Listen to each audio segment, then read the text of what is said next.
इस वीडियो के अंतर्गत ये इंडियन पोइट्री भारतीय राज्य व्यवस्था का अध्याय नंबर 66 पढ़ेंगे।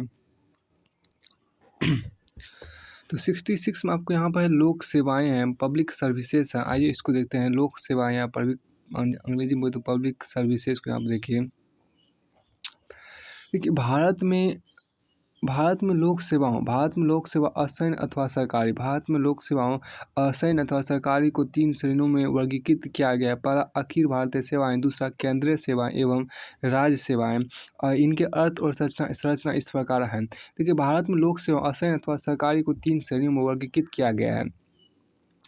आपको देखिए, अखिल भारतीय सेवाएं, केंद्रीय सेवाएं एवं राज्य सेवाएं, इनके अर्थ और संरचना इस प्रकार आपको हैं।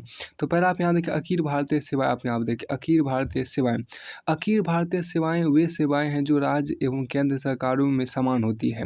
इन सेवाओं के सदस्य राज्य एवं केंद्र के अधीन शीर्ष पद व महत्वपूर्ण पद पर होते तथा उन्हें बारी बारी से अपनी संवादें देते हैं। अखिल भारतीय सेवाएं वे सेवाएं हैं जो राज्य एवं केंद्र सरकारों में समान होती है। इन सेवाओं के सदस्य राज्य एवं केंद्र के अधीन शीर्ष पद व महत्वपूर्ण पद पर होते तथा उन्हें बारी बारी से अपनी सेवाएं देते हैं। वर्तमान में 3 अखिल भारतीय सेवाएं। पहला देखिए भारत प्रशासनिक सेवा, जिसको IAS बोलते हैं, भारतीय प्रशासनिक सेवा जिसको IAS बोलते हैं, और भारतीय पुलिस सेवा जिसको हम IPS बोलते हैं, और तीसरा भारतीय वन सेवा जिसको हम IFS बोलते हैं। 1947 में भारतीय सिविल सेवा ICS का 1947 में भारतीय सिविल सेवा ICS का स्थान IAS ने और भारतीय पुलिस IP का स्थान IPS ने ले लिया, और संविधान में इनको अखिल भारतीय सेवाएं के रूप में मान्यता दी गई। सन 1966 में भारतीय वन सेवा की तीसरी अखिल भारतीय सेवा के रूप में स्थापना की गई। आपको यहाँ पर देखिए पॉइंट नंबर एक यहाँ पर है इसका कि 1963 में 3 और अखिल भारतीय सेवाओं के निर्माण के लिए भी एक उपबंध किया गया था। ये सेवाएं थी भारतीय वन सेवा, भारतीय चिकित्सा एवं स्वास्थ्य सेवा, भारतीय अभियांत्रिकी सेवा। हालांकि इन तीनों में से केवल भारतीय वन सेवा ही 1966 में अस्तित्व में आई। अखिल भारतीय सेवा अधिनियम 1951 केंद्र को राज्य सरकारों से परामर्श करके अखिल भारतीय सेवाओं के सदस्यों की भर्ती एवं सेवा शर्तों के नियम बनाने के लिए प्राधिकृत करता। अखिल भारतीय सेवा अधिनियम 1951 केंद्र को राज्य सरकारों से परामर्श करके अखिल भारतीय सेवाओं के सदस्यों की भर्ती एवं सेवा शर्तों के नियम बनाने के लिए प्राधिकृत करता। अखिल भारतीय सेवा अधिनियम 1951 केंद्र को राज्य सरकारों से परामर्श करके अखिल भारतीय सेवाओं के सदस्यों की भर्ती एवं सेवा शर्तों के लिए नियम बनाने के लिए प्राधिकृत करता है। इन सेवाओं के सदस्यों की भर्ती और प्रशिक्षण केंद्र सरकार करती है, परंतु वे कार्य करने हेतु विभिन्न राज्यों में भेज दिए जाते हैं। विभिन्न राज्य काडर से संबंधित होंगे, परंतु केंद्र का इस संबंध में कोई काडर नहीं होगा। वे केंद्र में प्रतिनियुक्ति पर कार्य करेंगे तथा नियत कार्यकाल के पश्चात वापस संबंधित राज्यों में चले जाएंगे। केंद्र सरकार एक सुस्थापित सेवाकार प्रणाली के अंतर्गत प्रतिनियुक्ति पर इनकी सेवाएं लेती है। यहाँ ध्यातव्य है कि विभिन्न राज्यों में उनके विभाजन के बावजूद ये अखिल भारतीय सेवाएं पूरे देश में पूरे देश में समान अधिकार और दर्जा और एक समान वेतनमान से ही एक सेवा बन जाती है। इसको एक बार फिर से आप देखिए नोट। आपको देखिए, चूँकि यहाँ ध्यातव्य है कि विभिन्न राज्यों में उनके विभाजन के बावजूद ये अखिल भारतीय सेवाएँ पूरे देश में समान अधिकार और दर्जा और एक समान वेतन से एक ही सेवा बन जाती है। उनको उनको वेतन और पेंशन राज्यों द्वारा दिए जाते हैं, उनको वेतन और पेंशन राज्यों द्वारा दिए जाते हैं। अखिल भारतीय सेवाएँ देखिए, अखिल भारतीय सेवाएँ संयुक्त रूप से केंद्र और राज्य सरकारों द्वारा नियंत्रित होती है। अंतिम नियंत्रण केंद्र सरकार द्वारा एवं तत्कालिक नियंत्रण राज्य सरकार द्वारा होगा। इन अधिकारियों के विरुद्ध कोई भी अनुशासन कार्रवाई इन अधिकारियों के विरुद्ध कोई भी अनुशासनात्मक कार्रवाई शास्त्रियों का आरोपण केवल केंद्र सरकार द्वारा की जा सकती है। संवैधानिक सभा में अखिल भारतीय सेवाओं के प्रमुख समर्थक सरदार वल्लभ भाई पटेल थे, अतः उन्हें अखिल भारतीय सेवाओं का जनक कहा जाता है। अखिल भारतीय सेवाओं के जनक सरदार वल्लभ भाई पटेल को कहा जाता है। संवैधानिक सभा में अखिल भारतीय सेवाओं के प्रमुख समर्थक सरदार वल्लभ भाई पटेल, तो उन्हें अखिल भारतीय सेवाओं का जनक कहा जाता था। अब देखिए केंद्रीय सेवाएँ, यहाँ देखिए केंद्रीय सेवाओं के सदस्य केवल केंद्र सरकार के अधिकार क्षेत्र के अंतर्गत कार्य करते हुए केंद्र सरकार के विभिन्न विभागों में विशिष्ट प्रक्रियात्मक एवं तकनीकी पदों पर आसीन होते हैं। स्वतंत्रता एवं पूर्व केंद्रीय से देखिए स्वतंत्रता पूर्व केंद्रीय सेवाएँ प्रथम श्रेणी, द्वितीय श्रेणी, अधीनस्थ एवं निम्न श्रेणी में द्वितीय श्रेणी, अधीनस्थ एवं निम्न श्रेणी में वर्गीकृत थी। स्वतंत्रता के उपरांत अधीनस्थ एवं निम्न श्रेणियों का नामकरण तृतीय एवं चतुर्थ श्रेणी के रूप में कर दिया गया। पुनः सन 1974 में केंद्रीय सेवाओं को प्रथम श्रेणी, द्वितीय श्रेणी, तृतीय श्रेणी, चतुर्थ श्रेणी से समूह ग और समूह घ में वर्गीकृत कर दिया गया। अब यहाँ पर आपको देखिए कि ऐसा आपको तृतीय वेतन आयोग 1917 से 1973 की सिफारिश पर किया गया, जबकि पहला परिवर्तन प्रथम वेतन आयोग 1946 1947 की सिफारिश पर हुआ था। अब आप यहाँ पर देखिए क्या वर्तमान में समूह क की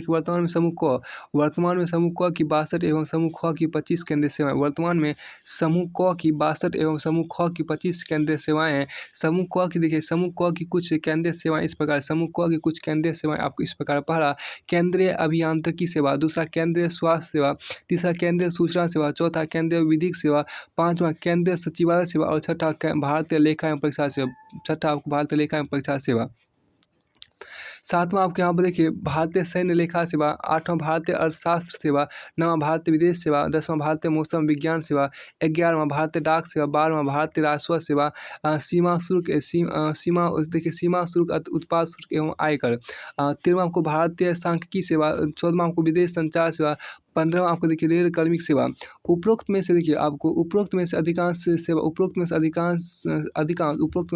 समूह क की केंद्र की भांति ही समूह ख सेवाएं भी होती है। समूह ग की केंद्रीय सेवाओं में लिपिकीय कर्मचारी और समूह घ की सेवाओं में श्रमिक कर्मचारी होते हैं। इस प्रकार समूह क और समूह ख में राजपत्रित अधिकारी एवं समूह ग और समूह घ में गैर राजपत्रित अधिकारी होते हैं। उपरोक्त सभी सेवाओं में प्रतिष्ठा, दर्जा, वेतन और भत्तों के मामले में भारतीय विदेश सेवा उच्चतम केंद्रीय सेवा है। उपरोक्त सभी सेवाओं में प्रतिष्ठा, दर्जा, वेतन और भत्तों के मामले में भारतीय विदेश सेवा उच्चतम केंद्रीय सेवा है। यद्यपि यह एक केंद्रीय सेवा है, तथापि इसकी तुलना अखिल भारतीय सेवाओं में ही की जाती है।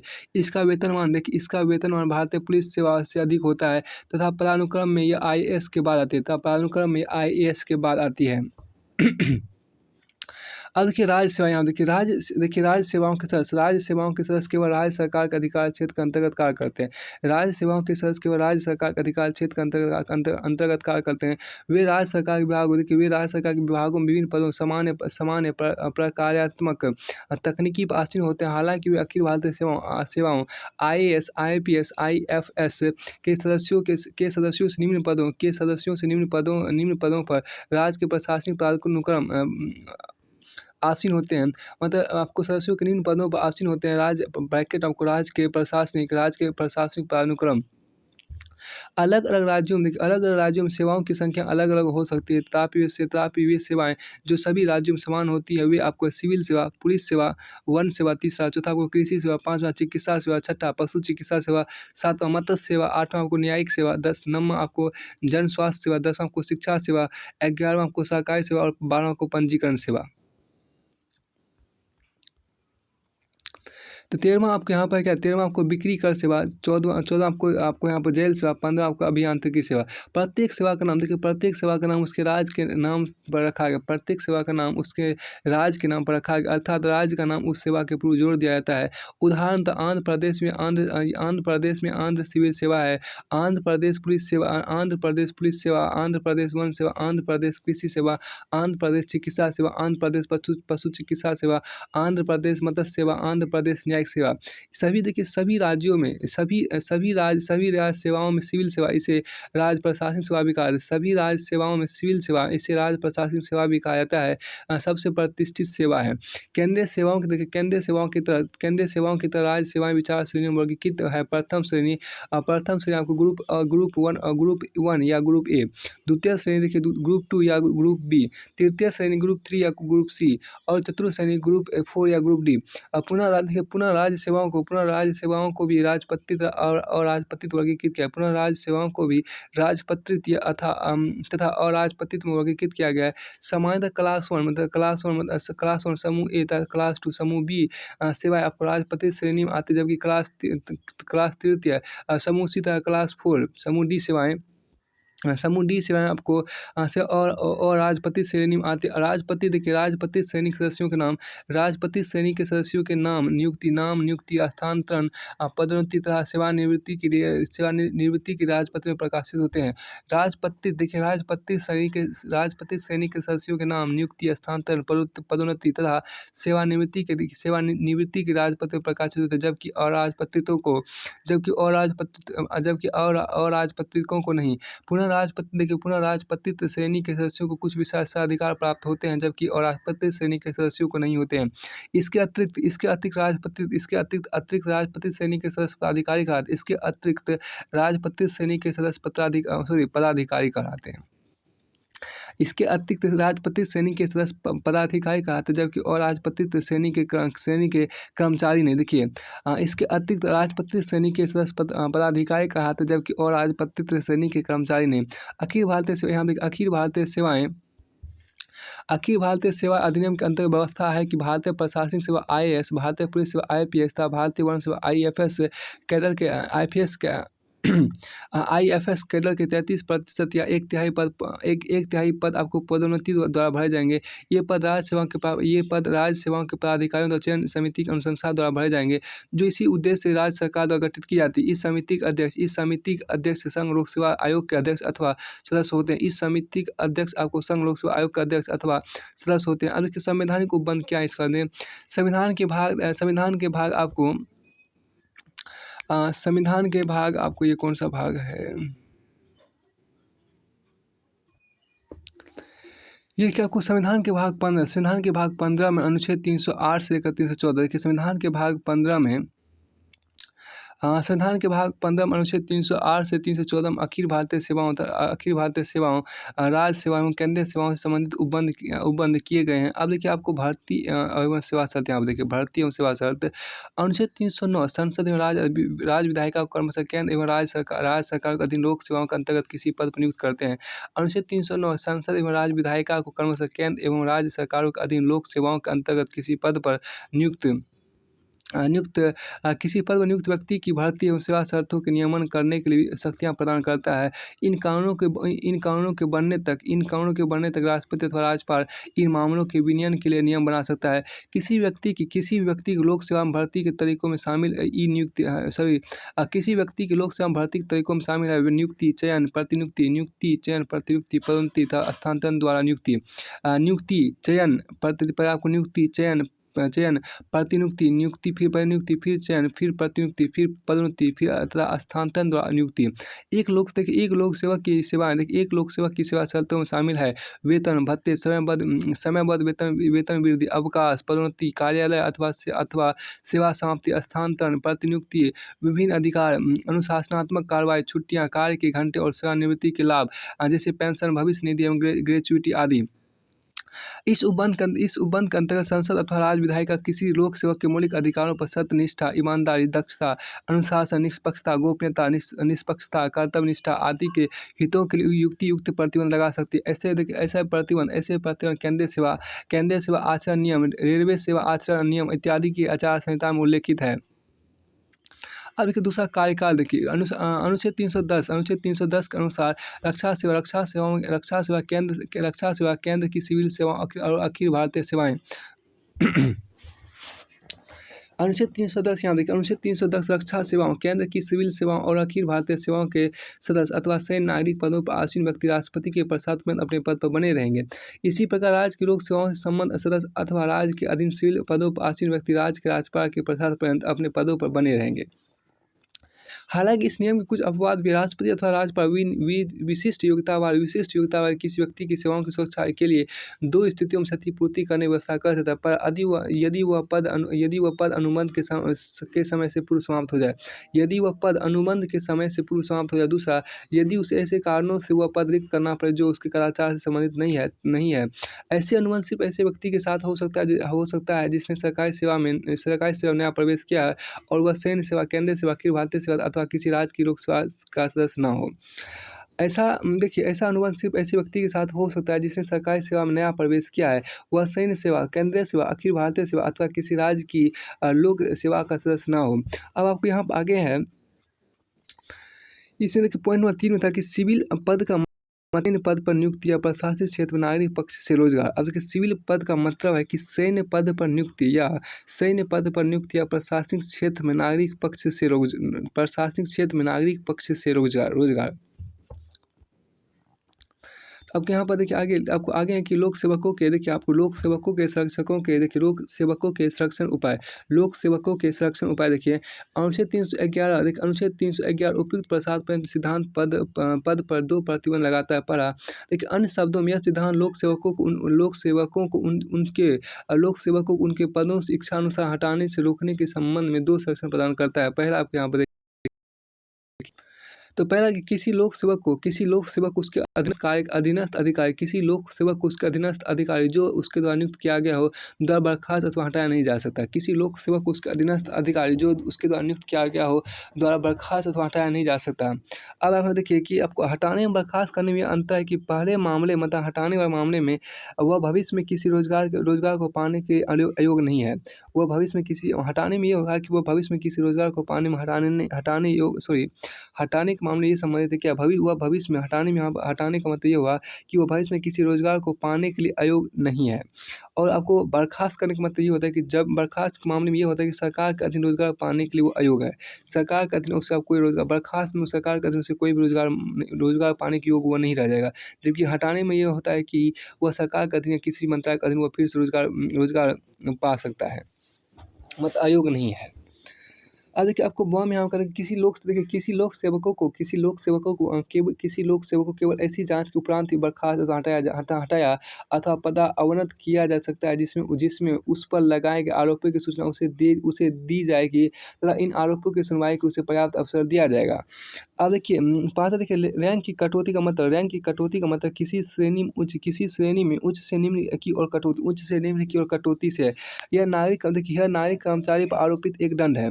रैंक में कटौती का मतलब किसी श्रेणी में उच्च से निम्न की ओर कटौती है। उच्च से निम्न की ओर कटौती से यह नागरिक कर्मचारी पर आरोपित एक दंड है। रैंक में कटौती का मतलब किसी श्रेणी में उच्च से निम्न की ओर कटौती है। यह नागरिक कर्मचारी पर आरोपित एक दंड है।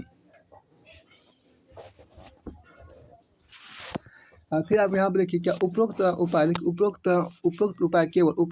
केवल केंद्र सेवा सदस्यों, अखिल भारतीय सेवा, राज्य की सिविल सेवा अथवा केंद्र एवं राज्य के अधीन सिविल पद पर आसीन व्यक्तियों के उपलब्ध होंगे। ये सैन्य सेवा एवं सैन्य पद पर आसीन व्यक्तियों पर लागू नहीं होंगे। ये आपको सैन्य सेवा एवं सैन्य पद पर आसीन व्यक्तियों पर लागू नहीं होंगे। हालांकि दूसरा उपाय जांच संबंधी निम्न 3 परिस्थितियों में लागू नहीं होगा। पर और जब लोक सेवक उसके आचरण के आधार पर जिसमें उसे किसी आपराधिक मामले में दोषी ठहराया गया हो उसके पद से बर्खास्त, हटाया अथवा परामर्श किया गया हो। या वो हम देखिए क्या जब किसी लोक सेवक को बर्खास्त करने, हटा सकने अथवा उसे पदावनत की शक्ति प्राप्त प्राधिकार इस बात के प्रति संतुष्ट हो लिखित रूप में कि ऐसी जाँच व्यवहारिक नहीं है अथवा राष्ट्रपति जाँच उचित नहीं है। अब कि मूलतः नौकरशाह को सुनवाई के 2 मौके दिए गए थे। मूलतः नौकरशाह को सुनवाई के 2 मौके दिए गए थे। पहला जाँच के समय, दूसरा दंड के समय। लेकिन 42वें संविधान संशोधन अधिनियम 1976 के द्वारा के दू को दूस सॉरी लेकिन 42वें संविधान संशोधन अधिनियम 1976 के दूसरे मौके को दंड के खिलाफ सुनवाई को समाप्त कर दिया गया। अब व्यवस्था यह है कि जांच के दौरान साक्ष्यों के आधार पर अगर उसकी गलती साबित हो जाती है तो उन्हें दंडित करने, जैसे बर्खास्तगी, हटाने, पदावनति आदि से पहले यहाँ पर देखिए उच्चतम न्यायालय ने यह युक्ति उच्चतम न्यायालय ने यह युक्ति सुनवाई के उचित मौका को ध्यान में रखते हुए उपरोक्त उल्लिखित दूसरे सुरक्षा उपायों में शामिल किया। पर और देखिए स्वयं के अपराध से इनकार करने और स्वयं को निर्दोष सिद्ध करने का अवसर उसे यह बताया जाए कि उस पर लगे आरोप एवं अभियोग का आधार क्या है। देखिए और यहाँ की स्वयं के अपराध से इनकार करने और स्वयं को निर्दोष सिद्ध करने का अवसर उसे यह बताया जाए कि उस पर लगे आरोप एवं अभियोग का आधार क्या है। आपको यहाँ पर हो गया या आपको बम देखिए उसके विरुद्ध प्रस्तुत किसी गवाह अथवा स्वयं अथवा उसके बचाव में प्रस्तुत किए गए गवाह का अपने बचाव के लिए प्रतिरक्षा का अवसर। उसके विरुद्ध प्रस्तुत किसी गवाह अथवा स्वयं का अथवा उसके बचाव में प्रस्तुत किसी गवाह का अपने बचाव के लिए प्रतिरक्षा का अवसर। यहाँ पर देखिए क्या अनुशासनात्मक प्राधिकारी जांच अधिकारी की रिपोर्ट की एक प्रति अभियुक्त सिविल सेवक को अध्ययन के लिए देगा और उस पर विचार करने से पूर्व उस सिविल सेवक की टिप्पणी मांगेगा। अब आपके यहाँ देखिए अखिल भारतीय सेवाएँ अखिल भारतीय सेवाओं के संबंध अनुच्छेद 312 में लिखित उपबंध किए गए हैं। पहला देखिए यहाँ पर यदि राज्यसभा एक प्रस्ताव पारित करे कि ऐसा करना राष्ट्रहित में आवश्यक अथवा उचित है तो संसद एक नवीन अखिल भारतीय न्यायिक सेवा सहित का सृजन कर सकती है। ऐसे किसी संकल्प का राज्यसभा में उपस्थित और मतदान करने वाले सदस्यों के 2/3 बहुमत से पारित होना आवश्यक। राज्यसभा को यह शक्ति भारत संघ की में राज्यों के हितों की सुरक्षा के लिए दी गई है। वो यहाँ देखिए क्या संसद अखिल भारतीय सेवाओं में नियुक्त व्यक्तियों की भर्ती एवं सेवा शर्तों का नियमन कर सकती है। तदनुसार इस उद्देश्य के संसद ने अखिल भारतीय सेवा अधिनियम 1951 अधिनियमित किया। फिर आपको आगे देखिए 100 नंबर आपके यहाँ पर ये सेवाएं प्रारंभ होने के समय ये सेवाएं को संविधान प्रारंभ होने के समय 26 जनवरी 1950 से ये संविधान प्रारंभ होने के समय 26 जनवरी 1950 भारतीय प्रशासनिक सेवा,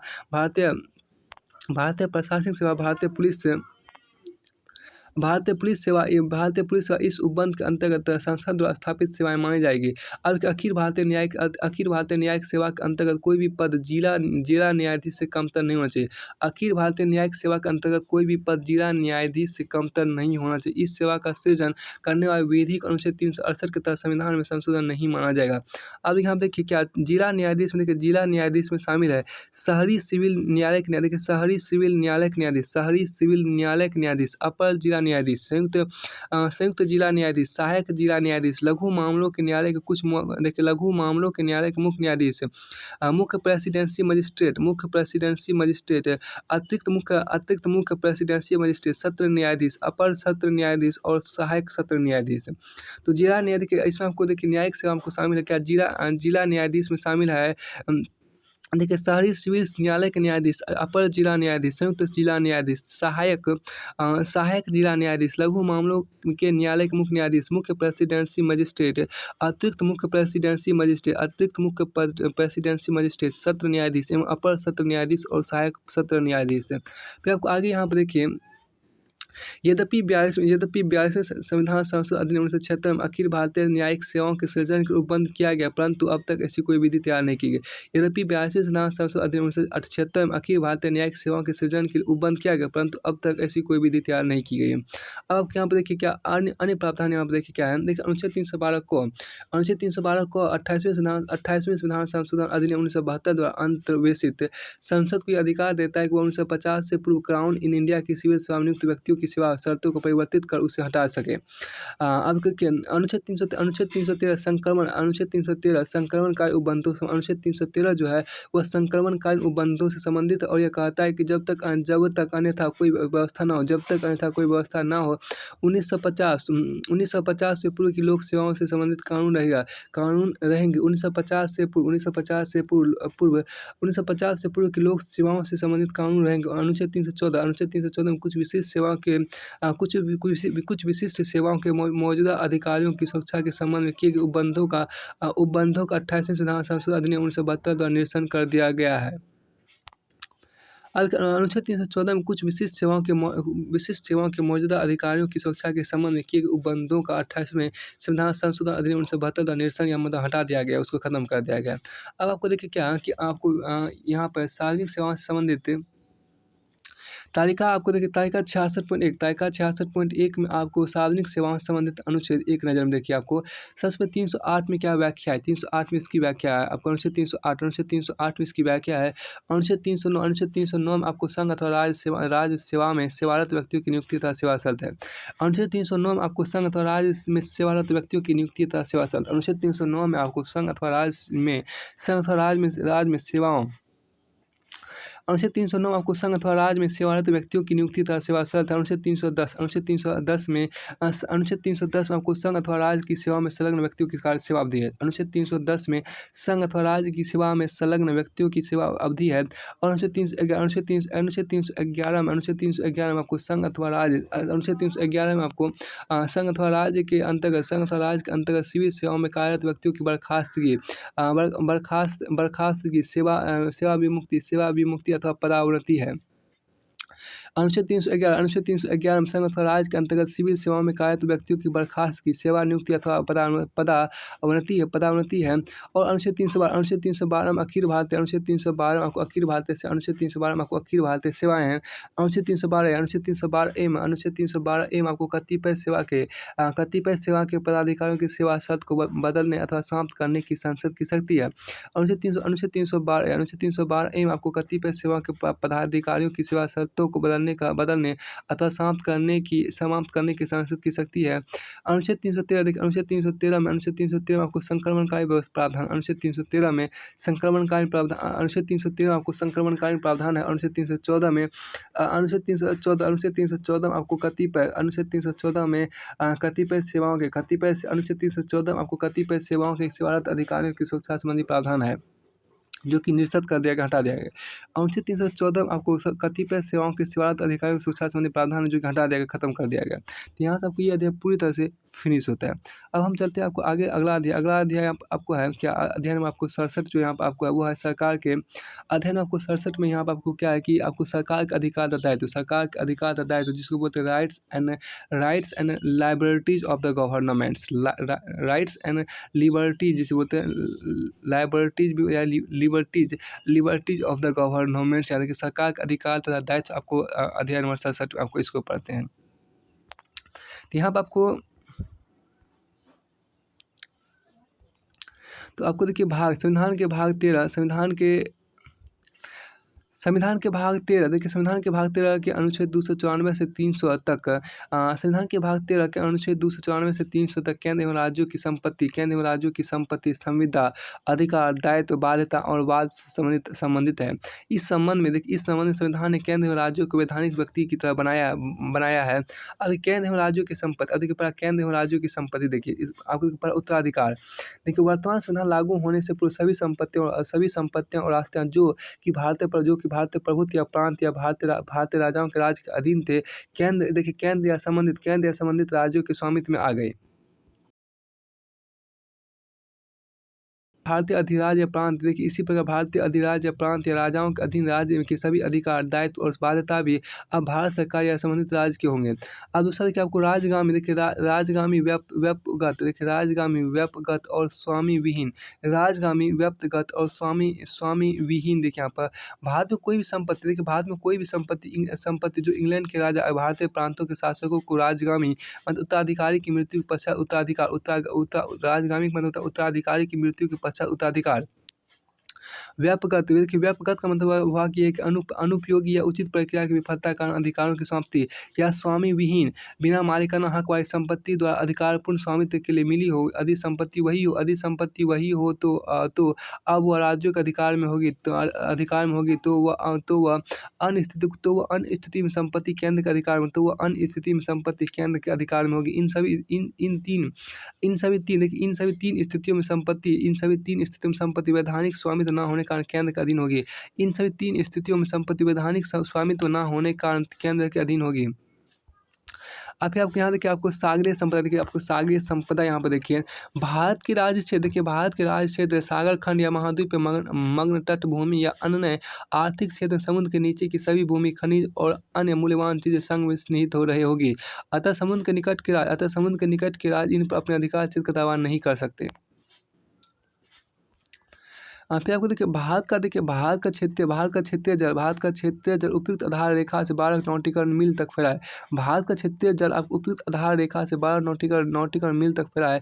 इसी प्रकार भारत का अन्य आर्थिक जोन 200 नॉटिकल मील तक फैला है। इसी के पॉइंट नंबर 1 का यहाँ पर मतलब है,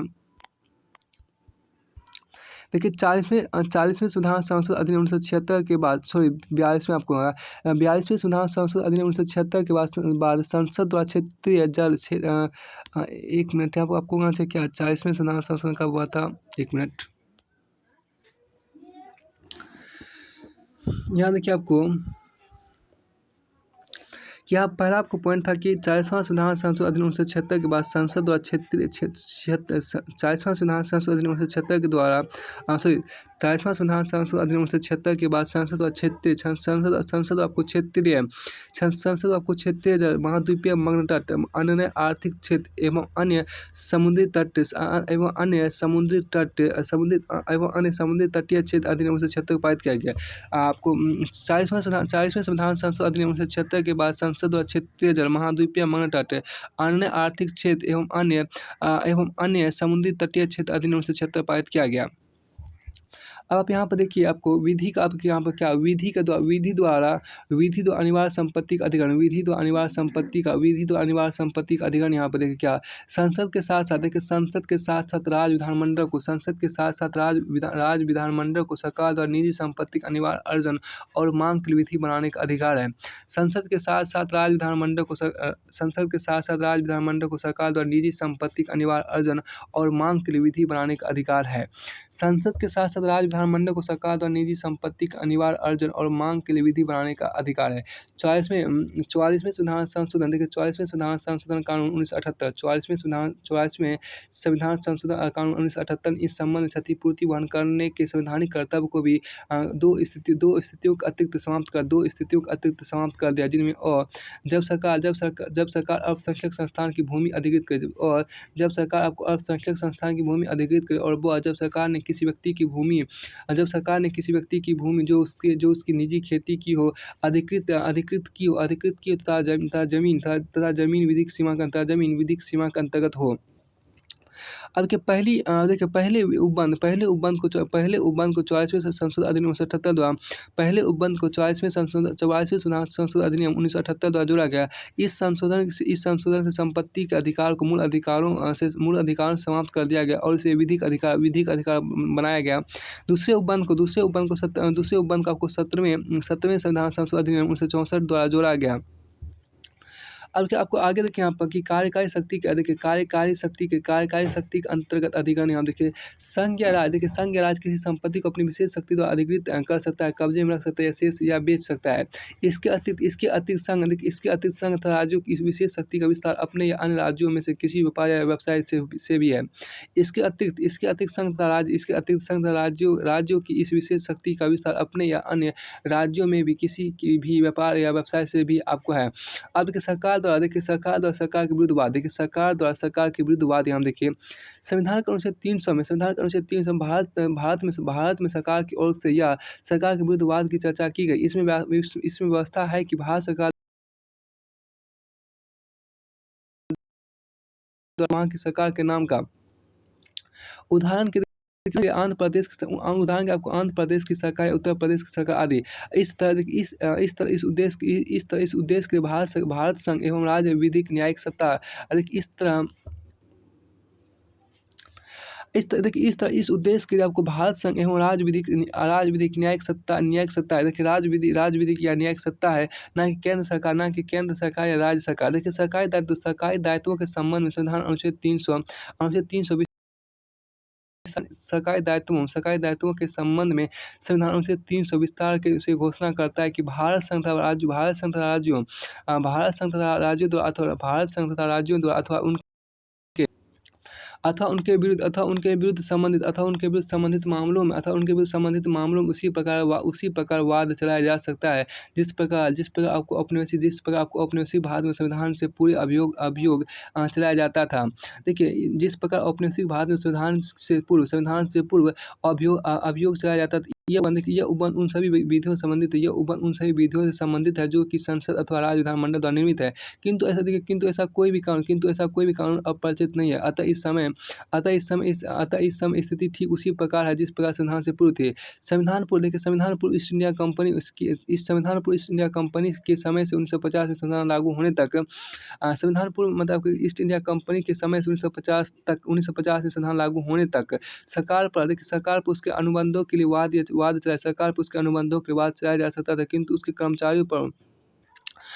उसके कर्मचारियों पर उनके गलत अनुबंधों के बाद नहीं चलाया जा सकता था। इसे इस प्रकार समझाया जा सकता है। पहला देखिए आपको अनुबंध संबंधी दायित्व, यहाँ पर आपको अनुबंध संबंधी दायित्व यहाँ पर देखिए अपनी कार्यकारी शक्तियों के प्रयोग द्वारा संघ अथवा राज्य परिसंपत्तियां अर्जित कर सकते हैं अथवा रख सकते हैं और बेच सकते हैं अथवा किसी अन्य प्रयोजन हेतु किसी व्यापार को बढ़ावा दे सकते हैं। किंतु संविधान के अनुसार इन उपबंधों में 3 शर्तों को पूरा करना आवश्यक है। पहला आपको यहाँ पर क्या, ये अनुबंध राष्ट्रपति अथवा राज्यपाल स्थिति अनुसार के नाम से होना चाहिए। अनुबंध आपको राष्ट्रपति अथवा राज्यपाल स्थिति अनुसार के नाम से होना चाहिए। दूसरा आपको देखिए ये अनुबंध राष्ट्रपति अथवा राज्यपाल के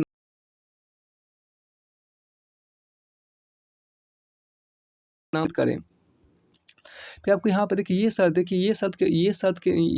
केवल निर्देश के लिए नहीं है, नहीं है, बल्कि इन्हें पूरा करना आवश्यक है। इन शर्तों को पूरा न करने की स्थिति में इन अनुबंधों को न्यायालय द्वारा अवैध घोषित किया जा सकता है। राष्ट्रपति अथवा राज्यपाल व्यक्तिगत रूप से अपने नाम से किए गए अनुबंधों के जिम्मेदार नहीं होते हैं। इसी प्रकार इन अनुबंधों को क्रियान्वित करने वाले अधिकारी भी व्यक्तिगत रूप से जिम्मेदार नहीं होते हैं। यह उन्मुक्ति केवल व्यक्तिगत है तथा सरकार को उसकी जिम्मेदारियों से उन्मुक्ति नहीं देती है। इन जिम्मेदारियों की असफलता पर सरकार पर न्यायालय में वाद लाया जा सकता है। अतः संघ सरकार तथा राज्य सरकार की अनुबंधीय जिम्मेदारी ठीक उसी प्रकार है जैसे अनुबंध के साधारण कानून में किसी व्यक्ति की भारत में यह स्थिति ईस्ट इंडिया कंपनी के समय से है।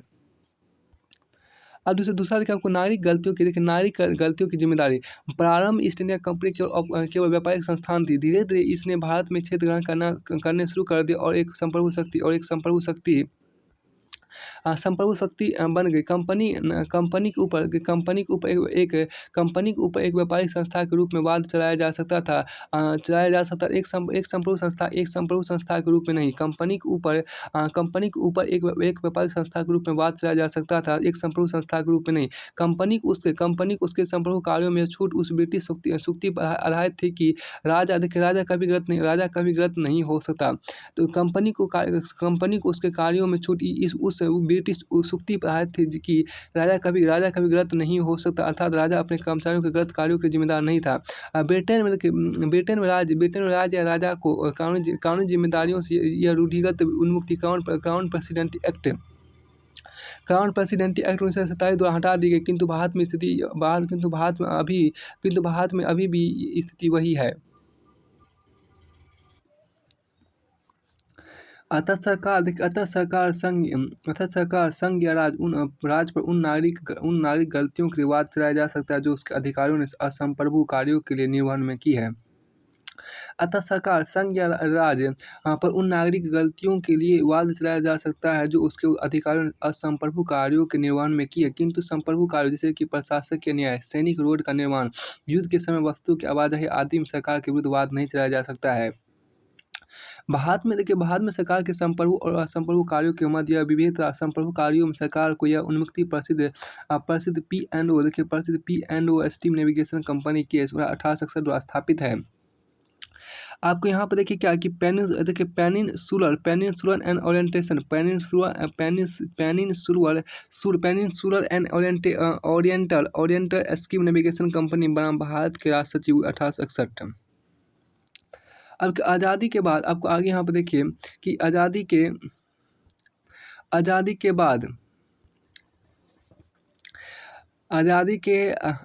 बाद के समय में उच्चतम न्यायालय ने भी उच्चतम न्यायालय ने भी कस्तूरी लाल मामले 1965 इसको मान्यता दी है। देखिए कस्तूरी लाल बनाम उत्तर प्रदेश राज्य 1965 इसको मान्यता दी है। देखिए किंतु इस मामले के बाद उच्चतम न्यायालय ने संप्रभु कार्यों की सीमित व्याख्या करना प्रारंभ कर देता कई मामलों में पीड़ित को मुआवजा दिलाया। देखिए नगेंद्र एवं मामले 1994 में देखिए क्या नगेंद्र मामले का क्या एन नगेंद्र राव एवं के बनाम एवं कंपनी बनाम आंध्र प्रदेश सरकार 1994 एन नगेंद्र राव एवं कंपनी बनाम आंध्र प्रदेश सरकार 1994 आपके यहाँ पर है। नगेंद्र मामले में 1994 में सर्वोच्च न्यायालय ने राज्य की विशिष्ट प्रतिरक्षा के सिद्धांत की आलोचना की तथा राज्य की जवाबदेही के बारे में एक उदार रुख अपनाया। सर्वोच्च न्यायालय ने व्यवस्था दी कि यदि किसी सरकारी सेवक की लापरवाही से किसी व्यक्ति को हानि होती है तब राज्य को क्षतिपूर्ति देनी होगी और संप्रभु सुरक्षा के नाम पर वो अपनी जवाबदेही से मुक्त नहीं हो सकता। आधुनिक अर्थों में विशिष्ट एवं अविशिष्ट कार्यों के बीच भेद का अस्तित्व ही नहीं है। सर्वोच्च न्यायालय ने कहा कि कुछ मामलों को छोड़कर राज्य किसी प्रतिरक्षा इम्यूनिटी का दावा नहीं कर सकता। न्यायालय की इस मामले में की गई व्यवस्था निम्नवत है। पहला आपको यहाँ पर व्यवस्था आपको न्यायालय द्वारा किया गया है कि एक सभ्य व्यवस्था में किसी अधिकारी को देश के लोगों के साथ व्यवहार की अनुमति नहीं दी जा सकती और इस व्यवहार के संबंध में विशिष्ट प्रतिरक्षा का दावा नहीं किया जा सकता। सार्वजनिक हित की अवधारणा में बदलाव आया है क्योंकि सामाजिक संरचना में भी परिवर्तन आया है। कोई भी राजनीतिक अथवा वैधिक प्रणाली राज्य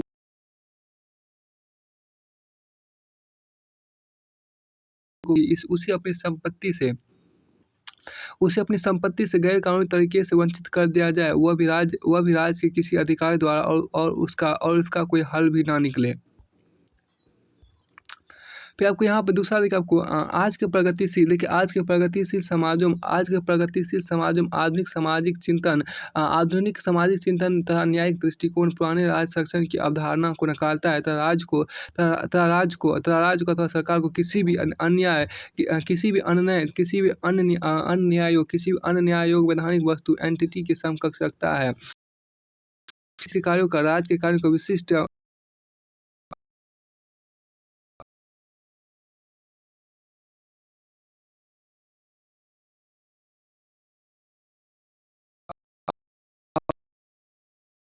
खाते में रखना ठीक नहीं है। अभी हम देखिए गैर सरकारी सख्त खांचों में रखना ठीक नहीं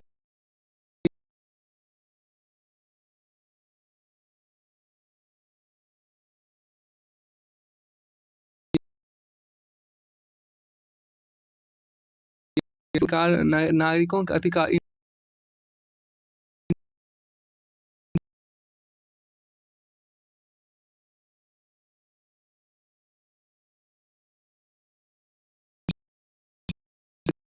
कल्याणकारी राज में राज्य के कार्य केवल देश की सुरक्षा कल्याणकारी राज में राज्य के कार्य केवल देश की सुरक्षा अथवा कानून व्यवस्था लागू करने तक सीमित नहीं है बल्कि इसके आगे, बल्कि इसके आगे लगभग ही क्षेत्र देखिए, लगभग ही क्षेत्र, बल्कि इसके यहाँ पर आपको मिटा हुआ है, बल्कि इसके अलावा यहाँ पे कुछ और होगा, बल्कि इसकी आर्थिक, राजनीतिक, यहाँ तक कि व्यवहारिक में भी लोगों की गतिविधियों का नियमन एवं नियंत्रण करना हो गया है। अब आपको यहाँ देखिए दूसरा शक्तियों के बीच विभाजक रेखा जिसका कोई तार्किक आधार नहीं है, आज मिट चुकी है। इसके कुछ कार्य जैसे कि न्याय, प्रशासन, कानून व्यवस्था बनाए रखना, अपराध नियंत्रण, जिन्हें कि किन्हीं को छोड़कर राज्य प्रत्यक्ष इम्यूनिटी का दावा नहीं कर सकता। अब उपरोक्त मामलों में सर्वोच्च न्यायालय ने कस्तूरीलाल मामले 1965 के अपने निर्णय को बदला नहीं। हालांकि उसने यह माना कि यह दुर्लभ और सीमित मामलों में ही लागू होता है। सामान्य हित मामला कॉमन कॉज के 1999 आप देखिए, कॉमन कॉज रजिस्टर्ड सोसाइटी बनाम भारतीय 1999। समान हित मामला कॉमन कॉज के 1999 में सर्वोच्च न्यायालय ने एक बार फिर इस सिद्धांत की अपेक्षा की और विशिष्ट प्रत्यक्षता सिद्धांत को खारिज कर दिया। न्यायालय ने व्यवस्था दी कि पीएनओ एसटी नेविगेशन कंपनी मामले में जो राज्य की जवाबदेही का नियम तय किया गया था वह पुराना पड़ चुका है। उसने व्यवस्था दी कि आज जबकि राज्य की गतिविधियां बहुत अधिक बढ़ चुकी है, विशिष्ट और अवशिष्ट शक्तियों के बीच भेद करना कठिन हो गया है। राज्य की बढ़ी हुई गतिविधियों का व्यापक प्रभाव नागरिकों के जीवन पर पड़ रहा है। इसलिए यह जरूरी है कि उसी अनुपात में कल्याणकारी राज्य की जवाबदेही का भी विस्तार हो। राज्य को फिर आपको यहाँ पर कि राज्य को देखिए, राज्य को अपने कर्मचारियों की कृत्यों के लिए जवाबदेह होना पड़ेगा, चाहे वह विशिष्ट अथवा अविशिष्ट शक्तियों का उपयोग करते चले गए हो। अब आपको देखिए 4 का सीम आपके यहाँ पर है, कोई महत्वपूर्ण नहीं है। देखिए विशिष्ट, देखिए आपको चाहे वह विशिष्ट अथवा अवशिष्ट शक्तियों का प्रयोग करते चले गए हों। अंत में न्यायालय ने व्यवस्था दी कि कस्तूरीलाल मामले को पूर्व उदाहरण के रूप में अब उपयोग में नहीं किया जा सकता। अंत में न्यायालय ने व्यवस्था दी कि कस्तूरीलाल मामले को पूर्व उदाहरण के रूप में अब उपयोग नहीं किया जा सकता। अब देखिए यहाँ देखिए क्या बंदी हत्या मामले 2000 में सर्वोच्च न्यायालय ने आदेश दिया कि न्यायिक विस्तार की प्रक्रिया में कस्तूरीलाल मामले के अब कोई महत्व नहीं है। अब यहाँ पर आपके आंध्र प्रदेश, ये आपको था क्या, आपको बंदी हत्या मामले आपको था आंध्र प्रदेश सरकार बनाम चल्ला रामकृष्ण रेड्डी दोहरा का मामला। आंध्र प्रदेश सरकार बनाम चल्ला रामकृष्ण रेड्डी दोहरा मामला था 2000 ईस्वी का। फिर आपको यहाँ आगे है देखिए, आपको आगे आपके यहाँ पर लोक अधिकारियों के विरुद्ध वाद देखिए। अब पहला आपको राष्ट्रपति तथा राज्यपाल देखिए। संविधान राष्ट्रपति राज्य के राज्यपाल के लिए कार्यालयीन कृत्यों तथा व्यक्तिगत कृत्यों संबंधित कुछ उन्मुक्तियों को स्वीकार करता है, जो इस प्रकार। पहला, कार्यालयी गतिविधियाँ देखिए आपको। पहला आपके यहाँ पे क्या, कार्यालयी गतिविधियाँ देखिए। राष्ट्रपति तथा राज्यपाल पर उनके कार्यकाल तक कार्यालय के बाद ऐसे किसी कार्य के बाद नहीं चलाया जा सकता जो उन्होंने अपनी कार्यालय शक्ति तथा दायित्वों से संपन्न किए हैं। किंतु राष्ट्रपति का आधिकारिक निर्णय और कार्यों के न्यायालय अधिकरण अथवा संसद द्वारा प्राधिकृत किसी संस्था द्वारा अभियोजन के आरोपों की जांच में समीक्षा की जा सकती है। इसके अतिरिक्त पीड़ित व्यक्ति राष्ट्रपति की बजाय भारत संघ के विरुद्ध तथा राज्यपाल के बजाय राज्य के विरुद्ध उचित युक्तियुक्त कार्रवाई का प्रयास कर सकता है।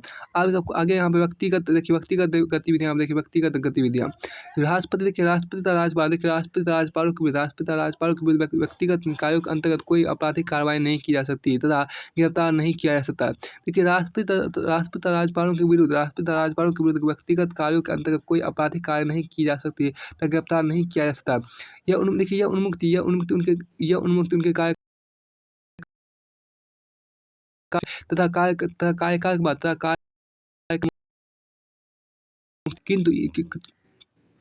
कार्यकाल के बाद इस उन्मुक्ति को नहीं बढ़ाया जाता है, किंतु उनके व्यक्तिगत कार्यों के लिए उनके कार्यकाल में सिविल कार्रवाई उनको 2 महीने पूर्व सूचना देकर ही की जा सकती है। किंतु उनके व्यक्तिगत कार्यों के लिए उनके कार्यकाल में सिविल कार्रवाई उनको 2 महीने पूर्व सूचना देकर ही की जा सकती है। अब देखिए मंत्री, आप देखिए संविधान देखिए, संविधान मंत्री उनके आधिकारिक कार्यों के लिए कोई उन्मुक्ति प्रदान नहीं करता, क्योंकि वे राष्ट्रपति मतलब राज्यपाल के आधिकारिक कार्यों पर प्रति हस्ताक्षर नहीं करते ब्रिटेन की तरह। अतः उन कार्यों के लिए न्यायालयों को जिम्मेदार नहीं होते। अतः उन कार्यों के लिए न्यायालयों में जिम्मेदार नहीं होते हैं। अगर पॉइंट 5 देखिए, ब्रिटेन में राजशाही अधिनियम पर मंत्रियों के हस्ताक्षर जरूरी होते हैं और उन अधिनियमों के लिए उन्हें न्यायालय में उत्तरदायी माना जाता है। दूसरे वे राष्ट्रपति तथा राज्यपालों के उन आधिकारिक कार्यों के लिए जिम्मेदार नहीं होते जो उनकी सलाह पर किए जाते हैं, क्योंकि न्यायालयों पर ऐसी जानकारी मांगने पर रोक है। किंतु मंत्रियों को अपने व्यक्तिगत कार्यों पर ऐसी कोई उन्मुक्ति नहीं है तथा उन पर अपराध एवं सिविल गलतियों के लिए साधारण न्यायालय में उसी प्रकार सिविल चलाया जा सकता है जिस प्रकार साधारण नागरिकों पर चलाया जाता है। फिर आपको आगे यहाँ पर है तीसरा आपको यहाँ पर न्यायिक अधिकारी देखिए, न्यायिक अधिकारियों को उनके आधिकारिक कार्यों की जिम्मेदारी से उन्मुक्ति प्राप्त, अतः उन पर वाद नहीं चलाया जा सकता। न्यायिक अधिकार संरक्षण अधिनियम 1850, न्यायिक अधिकार संरक्षण अधिनियम 1850 के अनुसार न्यायाधीश, magistrate, justice of peace, collector या न्यायिक खर्च या न्यायिक कार्य कर रहे अन्य व्यक्तियों पर उनके कार्यों के लिए जो उन्होंने आपको आधिकारिक कार्यों से निवृत्त पर किए हों, सिविल न्यायालय में सिविल न्यायालय में वाद चलाया जा सकता है। 1 मिनट आप फिर से देखिए। न्यायिक अधिकारी उनके आधिकारिक कार्यों की जिम्मेदारी से उन्मुक्ति प्राप्त है। न्यायिक अधिकारी को उनके आधिकारिक कार्यों की जिम्मेदारी से उन्मुक्ति प्राप्त है, अतः उन पर वाद नहीं चलाया जा सकता। अतः न्यायिक अधिकारी देखिए, न्यायाधीश, magistrate, justice of peace, collector या न्यायिक कार्य कर रहे अन्य व्यक्तियों पर उनके कार्य के लिए जो उन्होंने आपको आधिकारिक कार्यों से निवृत्ति पर किए हो, सिविल न्यायालय में वाद चलाया जा सकता है। अब आगे लोक सेवक देखिए, संविधान में लोक सेवकों को उनके आधिकारिक अनुबंधों में न्यायिक जिम्मेदारियों से उन्मुक्ति प्राप्त है। संविधान लोक जिम्मेदारियों से मुक्ति प्राप्त है। इसका तात्पर्य है कि लोक सेवकों को उनकी अपनी आधिकारिक क्षमताओं से किए गए अनुबंधों के लिए जिम्मेदार नहीं माना जाता है, किंतु सरकार केंद्र अथवा राज्य इन अनुबंधों के जवाबदेह होती है। किंतु यदि अनुबंध संविधान में उल्लिखित नियमों के विरुद्ध है तो लोक सेवक जिसने यह अनुबंध किया है व्यक्तिगत रूप से जिम्मेदार होता है। इसके अलावा लोक सेवकों को नागरिक गलतियों के सरकार के संप्रभु कार्यों के संदर्भ में न्यायिक जिम्मेदारी से उन्मुक्ति प्राप्त है। अन्य मामलों में आपको नागरिक गलती तथा गैर कानूनी कार्यों के लिए लोक सेवकों की जिम्मेदारी साधारण नागरिकों की तरह होती है। अन्य मामलों में नागरिक गलतियों तथा गैर कानूनी कार्यों के लोक सेवकों की जिम्मेदारी साधारण नागरिकों की तरह होती है। उनके द्वारा उनकी आधिकारिक क्षमताओं से किए गए कार्यों के लिए नागरिक कार्रवाई 2 माह की पूर्व सूचना पर की जा सकती है। किंतु उनके द्वारा उनके आधिकारिक कर्तव्यों से बाहर किए कार्यों के लिए ऐसी किसी सूचना की आवश्यकता नहीं होती है। उनके द्वारा उनकी आधिकारिक क्षमताओं तथा राष्ट्रपति और राज्यपाल की पूर्व अनुमति से किए गए कार्य के लिए यदि आवश्यक हो तो आपराधिक कार्रवाई की जा सकती है। अब यहाँ पर देखिए पॉइंट नंबर 6 में आपके यहाँ पर क्या आपराधिक दंड संहिता के अनुसार जब एक लोक सेवक जिसे उसके पद से नहीं हटाया गया है, केंद्र में राज्य सरकार द्वारा उसे बचाया जाएगा यदि वह किसी अपराध का आरोपी हो और उसने कबूला हो और उसे अपने नाम से हटाया गया। कोई भी अदालत ऐसे मामले में बिना केंद्र या राज्य सरकार की पूर्व स्वीकृति से इस पर संज्ञान नहीं ले सकती। आपराधिक दंड संहिता के अनुसार जब एक लोक सेवक जिसे उसके पद से नहीं हटाया गया है, केंद्र या राज्य सरकार द्वारा उससे बचाया जाएगा यदि वह किसी अपराध का आरोपी हो और उसने कबूला हो और उसे अपने नाम से हटाया गया। कोई भी अदालत ऐसे मामले में बिना केंद्र या राज्य सरकार की पूर्व स्वीकृति के इस पर संज्ञान नहीं ले सकती। अब यहाँ पर देखिए क्या कि यहाँ आपको अनुच्छेद आपको यहाँ पर है अनुच्छेद देखिए विषय आपको तालिका 67.1 में सरकार के अधिकार एवं दायित्व सरकार के अधिकार एवं दायित्वों संबंधित अनुच्छेद एक नज़र में अनुच्छेद 294 आपको कुछ मामलों में संपत्ति अधिकार दायित्व संबंधित उत्तराधिकार आपको है। अनुच्छेद 294 जो आपको है वो आपको कुछ मामलों में परिसंपत्ति अधिकार दायित्व संबंधित उत्तराधिकार है।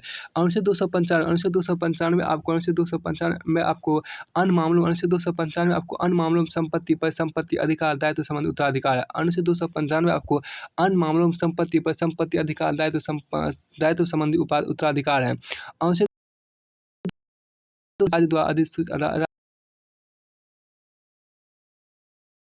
लावारिस संपत्ति आपको अनुच्छेद 296 जो आपको है वो आपको राज्य द्वारा अधिकृत या जब्त अथवा चूक अथवा लावारिस संपत्ति है। आपको अनुच्छेद 297 आपको अनुच्छेद 297 आपको क्या देशीय अनुच्छेद 297 को देशीय जल देखिए देशीय जल अथवा महादेशीय चट्टान के अंतर्गत मूल्यवान वस्तु तथा विशेष आर्थिक क्षेत्रों के संसाधन पर संघ का अधिकार आपको है।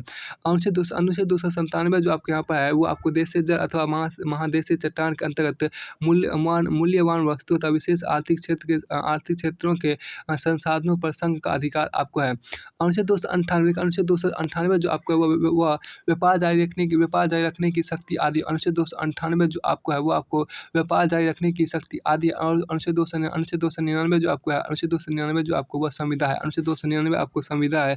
और अनुच्छेद 300 जो आपके यहाँ पर अनुच्छेद 300 जो आपको वो आपको वाद एवं मुकदमा एवं कार्यवाही है। अनुच्छेद 300 जो आपको वो आपको वाद मुकदमा एवं कार्यवाही है। अब देखिए अनुच्छेद 361 जो आपको है अनुच्छेद 361 जो है वो राष्ट्रपति एवं राज्यपाल को सुरक्षा प्रत्यक्षा आपको। अनुच्छेद 361 जो आपको है वो राष्ट्रपति एवं राज्यपाल को सुरक्षा प्रत्यक्षा आपको है। तो अनुच्छेद 361 जो आपको राष्ट्रपति तथा राज्यपाल को सुरक्षा एवं प्रत्यक्षा आपको है। तो यहाँ से किया ये अध्याय आपको पूरी तरह से फिनिश होता है। इस अध्याय के बाद आपका अध्याय नंबर 68 है। अध्याय नंबर 68 में आपके यहाँ पर क्या है कि देखिए अध्याय नंबर 68 में आपके यहाँ पर है क्या कि विशिष्ट वर्गों से संबंधित विशेष प्रावधान देखिए special provisions relating to certain classes यहाँ पर देखिए अध्याय 68 आपके यहाँ पर है। इसके अंतर्गत आपको सबसे पहले आपको देखिए विशेष प्रावधान का औचित्य यहाँ देखिए विशेष प्रावधान का औचित्य प्रस्तावना उल्लेखित समानता और न्याय के उद्देश्य को हासिल करने के संस्थान में अनुसूचित जाति अनुसूचित जनजाति पिछड़ा वर्ग और आंग्ल भारतीयों के विशेष प्रावधान किए गए हैं।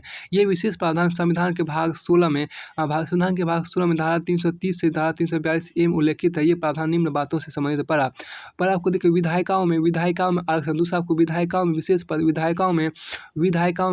प्रतिनिधित्व देखिए। और आपको तीसरा नौकरी एवं पदों में आरक्षण।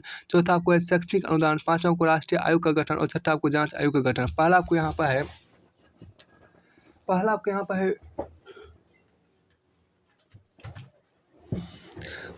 पर विधायिकाओं में देखिए विधायिकाओं में से आरक्षण है। दूसरा आपको विधायिकाओं में विशेष प्रतिनिधित्व है। और तीसरा आपको नौकरी एवं पदों में आरक्षण। और चौथा आपको शैक्षणिक अनुदान है। पांचवा आपको राष्ट्रीय आयोग का गठन है। छठा आपको जांच आयोग का गठन है। अब इन विशेष प्रावधानों का वर्गीकरण मुख्य रूप से निम्न वर्गों में किया जा सकता है। पहला देखिए को अस्थायी एवं अस्थायी देखिए इनमें से कुछ प्रावधान संविधान के अस्थायी अंग। इनमें से कुछ प्रावधान जो है वह संविधान के अस्थायी अंग है, जबकि कुछ एक खास समय तक के लिए काम करने वाले हैं। फिर आपको आगे आपको ख में आपको क्या है कि संरचनात्मक एवं विकासमूलक यहाँ देखिए इनमें से कुछ प्रावधानों का उद्देश्य इन वर्गों को सभी प्रकार के अन्याय एवं शोषण से बचाना है, जबकि कुछ प्रावधानों का उद्देश्य उनके सामाजिक आर्थिक हितों को बढ़ाना है। अब वर्गों का आधार यहाँ देखिए आधार देखिए संविधान में इसका उल्लेख नहीं है कि किन जातियों या जाति समूहों को अनुसूचित जाति या अनुसूचित जनजाति कहा जाएगा। हर राज्य एवं केंद्र शासित क्षेत्र में किन जातियों का या जाति समूह को अनुसूचित जाति या अनुसूचित जनजाति माना जाएगा, ये संविधान ने यह तय करने का अधिकार राष्ट्रपति को दे रखा है। इस कारण हर राज्य या केंद्र शासित क्षेत्र में अनुसूचित जातियों या अनुसूचित जनजातियों की सूची अलग अलग होती है। देखिए राज्यों के मामले में राष्ट्रपति संबंधित राज्य के राज्यपाल से सलाह मशवरा करके अधिसूचना जारी करते हैं। राज्यों के मामले में राष्ट्रपति संबंधित राज्य के राज्यपाल से सलाह मशवरा करके अधिसूचना जारी करते हैं। लेकिन राष्ट्रपति द्वारा जारी अधिसूचना में किसी अनुसूचित जाति या अनुसूचित जनजाति को जोड़ने या हटाने का काम सिर्फ संसद कर सकती है। यह काम राष्ट्रपति द्वारा फिर से अधिसूचना जारी कर नहीं किया जा सकता है। नहीं किया जा सकता है। राज्यों एवं केंद्र शासित क्षेत्रों में अनुसूचित जाति एवं अनुसूचित जनजाति को चिन्हित करने के लिए राष्ट्रपति ने कई अधिसूचना जारी की और इन सूचियों में संसद द्वारा संशोधन भी किया गया है। अब यहाँ देखिए पहला आप क्या देखिए ये संविधान अनुसूचित जाति आदेश 1950, संविधान अनुसूचित जाति केंद्र शासित क्षेत्र आदेश 1951। और फिर आपके यहाँ पर संविधान आपको अनुसूचित जनजाति आदेश 1950।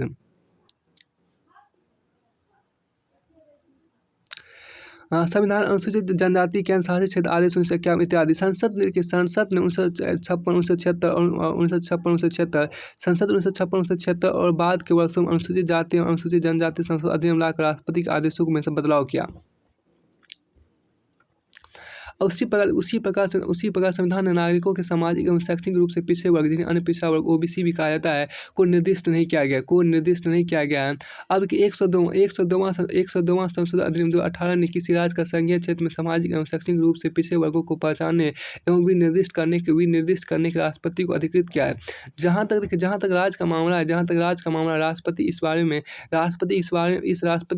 राज्यपाल से सलाह लेने के पश्चात ही अधिसूचना जारी करते हैं। लेकिन राष्ट्रपतिक अधिसूचना में शामिल सामाजिक एवं शैक्षणिक रूप से पिछड़े वर्गों की सूची में किसी को शामिल करना या हटाना केवल संसद द्वारा ही दिया जा सकता है। राष्ट्रपति की देखिए यहाँ पर राष्ट्रपति की इस आशय की प्रवर्ती सूचना द्वारा नहीं, अनुसूचित जाति, अनुसूचित जनजाति और अन्य पिछड़ा वर्गों की तरह ही संविधान ने आंग्ल भारतीय समुदाय के लोगों को परिभाषित किया है। इसके अनुसार आपको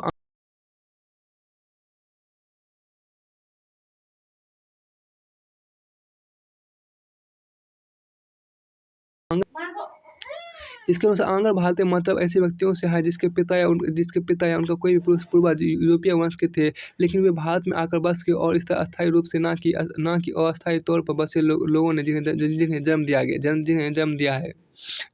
है।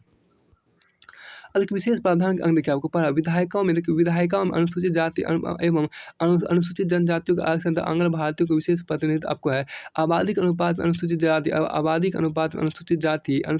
एवं अनुसूचित जनजाति के लोगों के लिए लोकसभा एवं राज्यों की विधानसभा में सीटों का आरक्षण होगा।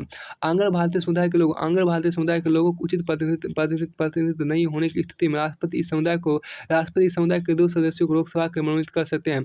इसी तरह राज्य की विधानसभा में इस समुदाय के लोगों का उचित प्रतिनिधित्व नहीं होने पर संबंधित राज्य के राज्यपाल समुदाय को एक सदस्य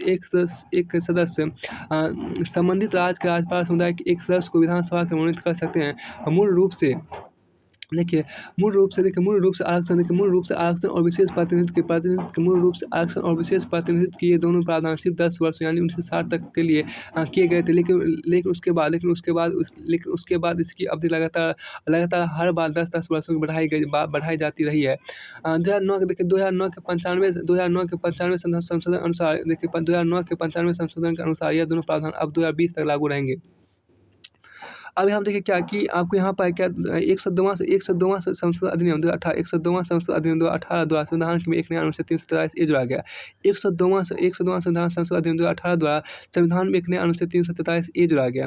अब 1959 के 8वें संशोधन के जरिए 10 साल की अवधि 20 साल के लिए, फिर आपको 1969 के 23वें संशोधन के जरिए 30 साल की, फिर आपको 1969 के 23वें संशोधन के जरिए 30 साल, 1980 के 45वें संशोधन के जरिए फिर आपको 40 साल, 1989 के फिर आपको 1959 के 8वें संशोधन के जरिए आपको 10 साल की अवधि 20 साल के लिए, 1969 के 23वें संशोधन के लिए जरिए 30 साल, फिर आपको 1980 के 45वें संशोधन के जरिए 40 साल, 1989 के 62वें संशोधन के जरिए 50 साल, 1999 के 79वें संशोधन के जरिए आपको 60 साल और 2009 के 95वें संशोधन के जरिए 70 साल के लिए बढ़ाई गई, जो अभी 2020 तक लागू रहेगा। अब यहाँ पर क्या कि 95 देखिए आपको 95वां संशोधन विधेयक 2009 द्वारा आरक्षण तथा विशेष प्रतिनिधित्व के 2 प्रावधानों को विस्तार के कारण आपको निम्नलिखित है। देखिए 95वां संशोधन विधेयक 2009 द्वारा आरक्षण तथा विशेष प्रतिनिधित्व के 2 प्रावधान के विस्तार के कारण निम्नलिखित होंगे।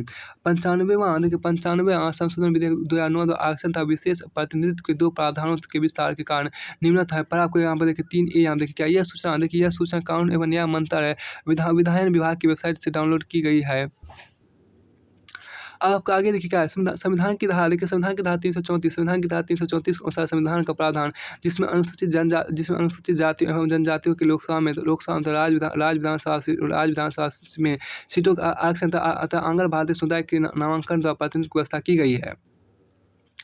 संविधान की धारा 334 के अनुसार संविधान का प्रावधान जिसमें अनुसूचित जातियों एवं अनुसूचित जनजातियों की लोकसभा में तथा राज्य विधानसभाओं में सीटों के आरक्षण आंग्ल भारतीय समुदाय के नामांकन द्वारा प्रतिनिधित्व की व्यवस्था की गई। संविधान लागू होने के 60 साल बाद अप्रभावी हो जाएगा। दूसरे शब्दों में 25 जनवरी 2010 को ये प्रावधान खारिज हो जाएंगे यदि इन्हें आगे नहीं बढ़ाया जाएगा। यदि इन्हें आगे नहीं बढ़ाया गया तो तब ये खारिज हो जाएंगे। अब क्या, हालांकि देखिए आपके यहाँ पर देखिए, हालांकि पिछले 60 वर्षों में अनुसूचित जातियों तथा जनजातियों ने काफ़ी तरक्की की है, फिर भी जिन कारणों से संविधान सभा ने सीटों का आरक्षण तथा सीटों का पर नामांकन का प्रावधान किया था, वे कारण अभी भी मौजूद है। अतः यह प्रस्तावित किया गया है कि अनुसूचित जातियों और अनुसूचित जनजातियों को आरक्षण तथा आंग्ल भारतीय समुदाय के सदस्यों को प्रतिनिधित्व के लिए नामांकन करना 10 वर्षों को बढ़ा दिया जाए। आंग्ल भारतीयों के विशेष प्रतिनिधित्व का यह प्रावधान निम्न कारणों से किया गया। पर आंग्ल भारतीय धार्मिक, सामाजिक और साथ ही साथ भाषाई रूप से अल्पसंख्यक समुदाय, ऐसे में यह प्रावधान जरूरी था वर्ण संख्या के हिसाब से एक बहुत ही छोटा समुदाय होने और पूरे भारत में छितराए रहने के कारण आंग्ल भारतीय चुनावों के जरिए विधायिका की एक सीट भी हासिल करने की उम्मीद नहीं कर सकते। अब देखिए आपको यहाँ पर देखिए आगे आपके यहाँ पर कि नौकरी एवं पदों के अनुसूचित जाति और अनुसूचित जनजाति का दावा। देखिए, केंद्र और राज्यों के सरकारी पदों पर बहाली करते वक्त प्रशासन कार्य कुशलता पर प्रतिकूल असर डाले बगैर अनुसूचित जाति और अनुसूचित जनजाति के दावों पर विचार किया जाएगा। हालांकि 2082वां संशोधन अधिनियम में केंद्र या राज्यों के सरकारी पदों पर बाहरी की किसी परीक्षा में अनुसूचित जाति और अनुसूचित जनजाति के लोगों के लिए न्यूनतम अंक कम करने या पदोन्नति मूल्यांकन के मानदंड घटाने का प्रावधान है। इसको फिर देखिए, नौकरी एवं पदों के अनुसूचित जाति और अनुसूचित जनजाति का दावा यहाँ देखिए, केंद्र और राज्यों के सरकारी पदों पर बहाली करते वक्त प्रशासनिक कार्य कुशलता और प्रतिकूल असर डाले बगैर अनुसूचित जाति और अनुसूचित जनजाति के दावों पर विचार किया जाएगा। हालांकि 2082 में संशोधन अधिनियम से में केंद्र या राज्यों के सरकारी पदों पर बहाली की किसी परीक्षा में अनुसूचित जाति और अनुसूचित जनजाति के लोगों के न्यूनतम अंक कम करने या पदोन्नति में मूल्यांकन के मानदंड घटाने का प्रावधान है। तीसरा आपके यहाँ पर है क्या, आंग्ल भारतीयों को नौकरी में विशेष प्रावधान तथा शिक्षा अनुदान। देखिए, तीसरा आपके यहाँ पर आंग्ल भारतीयों को आपको नौकरी में विशेष प्रावधान तथा शिक्षा अनुदान आपके यहाँ पर है। देखिए, आज़ादी के पहले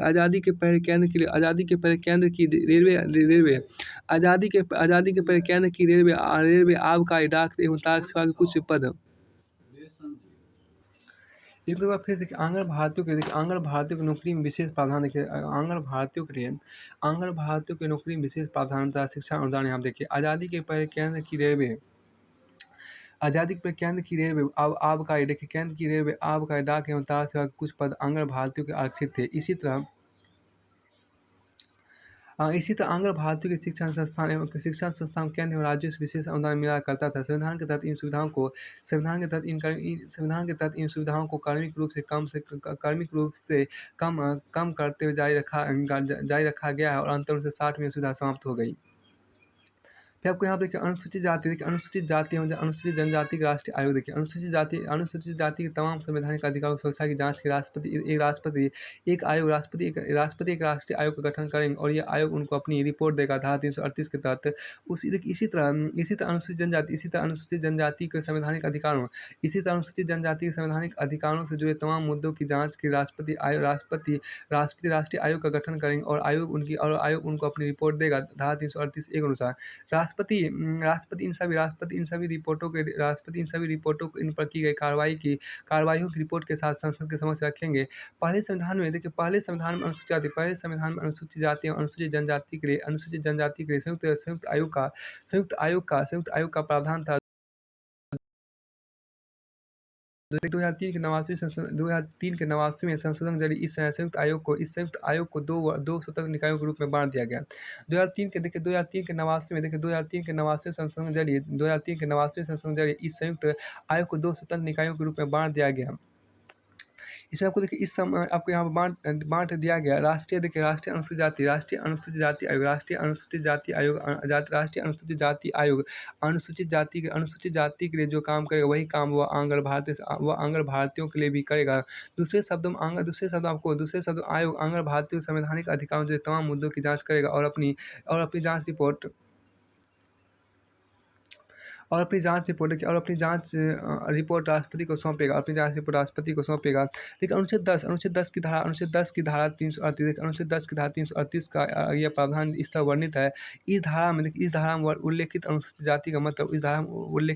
जाति का मतलब आंग्ल भारतीय समुदाय समेत होगा। अब आपको देखिए आपको राष्ट्रीय पिछड़ा वर्ग आयोग 1993 देखिए राष्ट्रीय पिछड़ा वर्ग आयोग 1993 में संसद के एक अधिनियम द्वारा राष्ट्रीय पिछड़ा वर्ग आयोग की स्थापना की गई। देखिए स्थापना की गई बाद में 102वें संशोधन अधिनियम 2018 द्वारा इस आयोग को संवैधानिक दर्जा दिया गया।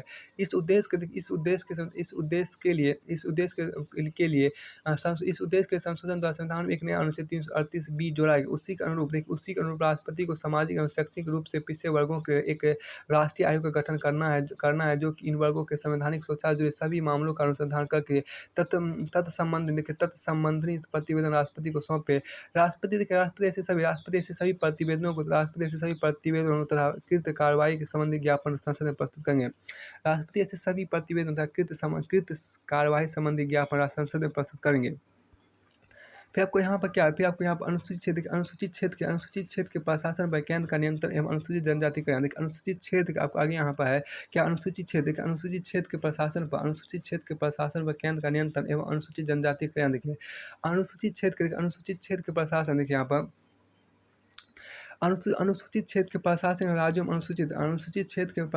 राज्यों में अनुसूचित जनजातियों के कल्याण से जुड़े मुद्दे पर रिपोर्ट देने के लिए राष्ट्रपति एक आयोग का गठन करेंगे। वे ऐसे आयोग का गठन किसी भी समय कर सकते हैं, लेकिन संविधान लागू होने के 10 वर्षों के अंदर इस आयोग का गठन अनिवार्य रूप से हो जाना चाहिए।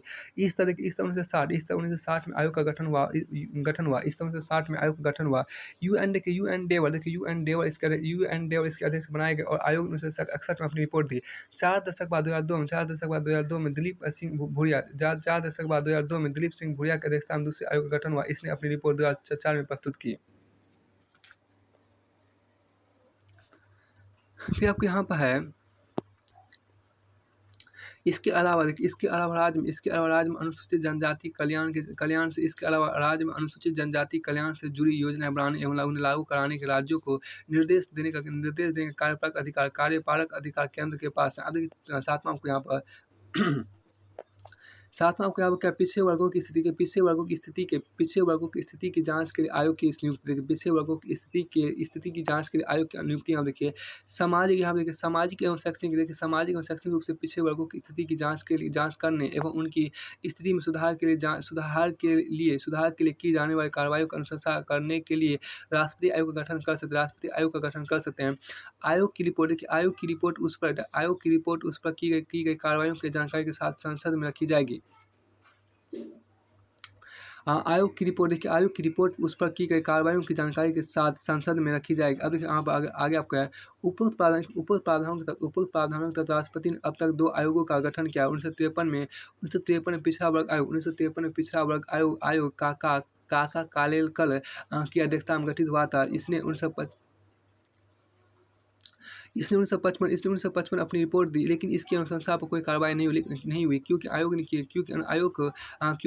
के अनुशंसा को बहुत ही अस्पष्ट एवं अव्यावहारिक मान लिया गया था। इसके साथ ही पिछड़ेपन की अर्हताओं को लेकर सदस्यों की राय भी बहुत ही अलग थी। दूसरे पिछड़े वर्ग आयोग का गठन 1979 में बीपी मंडल की अध्यक्षता में हुआ। इसने 1980 में अपनी रिपोर्ट सौंपी। इसकी अनुशंसा पर भी 1990 में वीपी सिंह सरकार द्वारा सरकारी नौकरियों में अन्य पिछड़े वर्ग के 27% आरक्षण की घोषणा किए जाने के पहले तक कोई ध्यान नहीं दिया गया।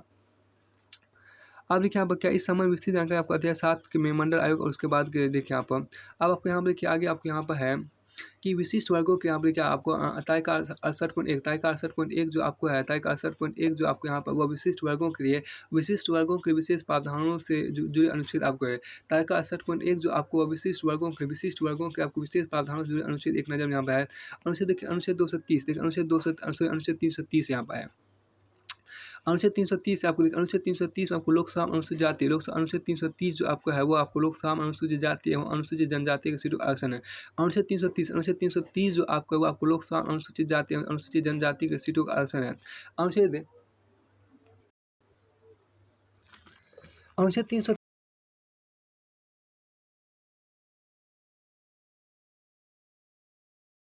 आंग्ल भारतीय समुदाय के लोगों का प्रतिनिधित्व है।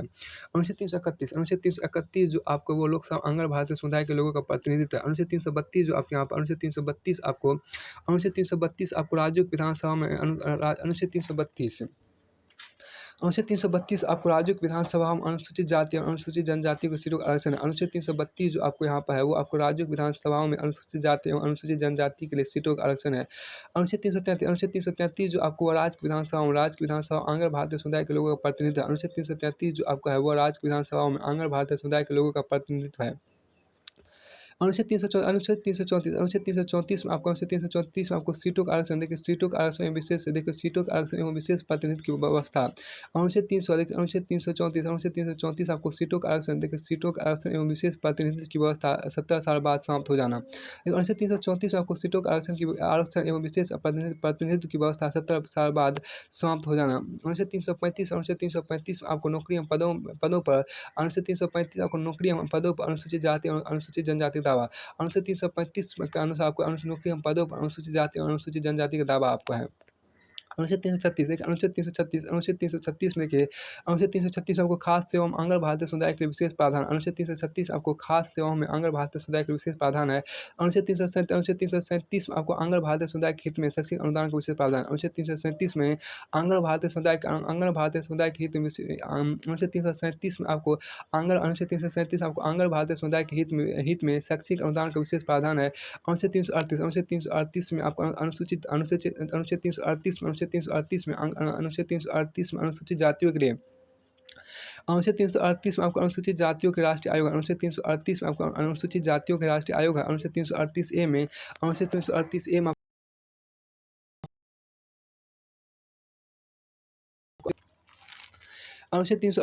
में आपको क्या अनुच्छेद 338 बी में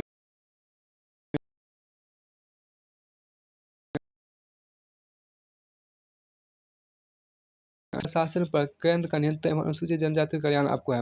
अनुच्छेद 339 आपको क्या अनुच्छेद 339 आपको क्या है अनुसूचित क्षेत्रों के प्रशासन पर केंद्र का नियंत्रण एवं अनुसूचित जनजाति एवं अनुसूचित जनजातियों का कल्याण आपको। अनुच्छेद 339 आपको अनुसूचित क्षेत्रों के प्रशासन पर केंद्र का नियंत्रण एवं अनुसूचित जनजातियों का कल्याण आपको है। अनुच्छेद 340 में क्या अनुच्छेद 340 में आपको पिछड़े वर्गों की स्थिति की जांच के लिए आयोग की नियुक्ति है।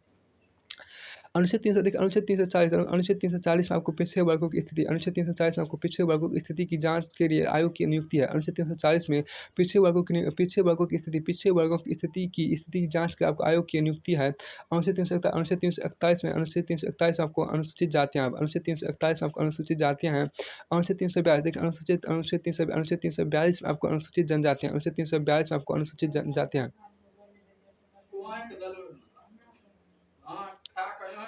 अनुच्छेद 342 आपको अनुसूचित जनजातियाँ हैं। अनुच्छेद 342 ए में आपको सामाजिक एवं शैक्षिक रूप से पिछड़े वर्ग। अनुच्छेद 342 ए में आपको सामाजिक एवं शैक्षिक रूप से पिछड़े वर्ग आपको है। यहाँ से देखिए आपको ये अध्याय पूरी से फिर इसमें एक बार फिर से एक अनुच्छेद देखते हैं जो आपको महत्वपूर्ण है। अनुच्छेद 331 में लोकसभा आंग्ल भारतीय समुदाय के लोगों का प्रतिनिधित्व है।